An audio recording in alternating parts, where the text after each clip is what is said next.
I want to tell you a story that I've told a bunch of you, but some of you may not have heard it. And my wife said I had to tell it. And I do what my wife tells me, let me tell you.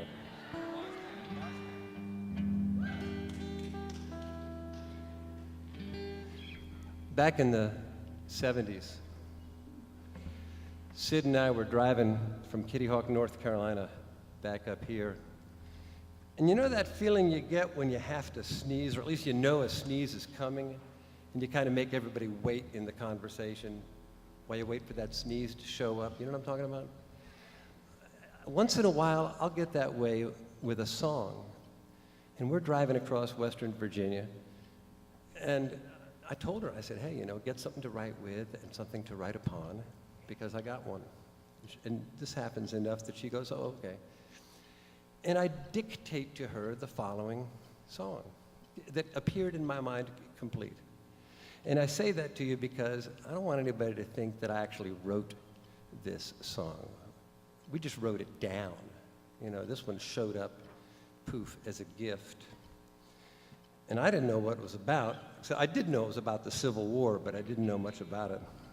I knew the guys in the blue won, and the guys in the gray lost, and we freed the slaves, and that was it. That's all I knew.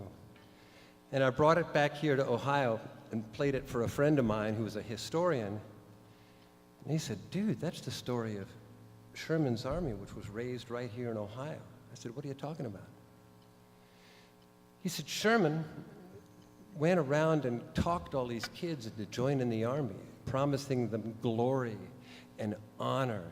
And he basically said, hey, we'll be back in a couple weeks, and all the women will think you're awesome. And as many of you have probably figured out, guys will do anything if they're promised that women will think they're awesome. So they all joined up. But instead, Sherman takes them across Georgia, where they burned and destroyed farm after farm after farm. And it wasn't glorious, and it wasn't brave. It was more a matter of, excuse me, ma'am, I need you to vacate the premises. We're going to burn your house. We're going to burn your barn. We're going to burn all your fields. Sorry about your luck. And then they would, and then they'd go to the next house. Can you imagine a more horrible thing? And all the people would follow after them, and they weren't happy, and they wouldn't say any nice things. And that's what this song's all about. It's a song called Damn Yankees.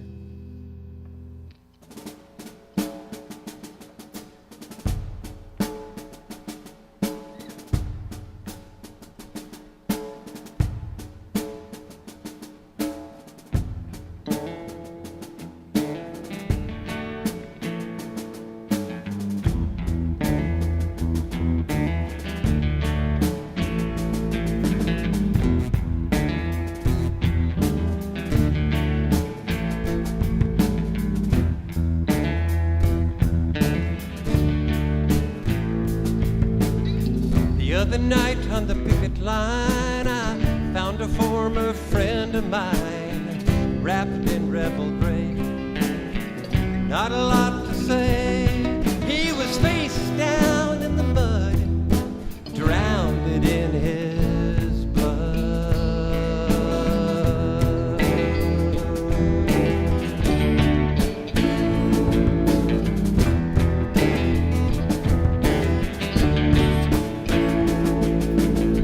When our orders filtered down to burn all Georgia to the ground, it didn't make much sense. There would be no defense. Oh, but we would hear their women crying, see the hatred in their eyes. Damn Yankees, it's what their women get. Damn Yankees, I feel condemned into hell.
wish I was dead.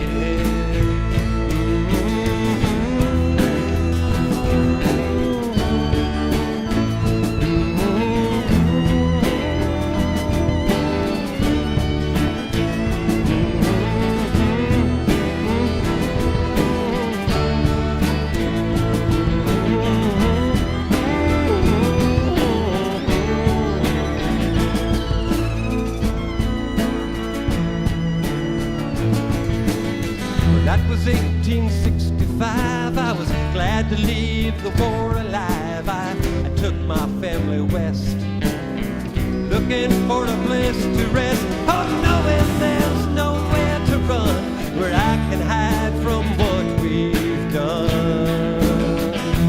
Damn Yankees is what their women do. Damn Yankees, I feel condemned to hell.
Thank you. Jasey.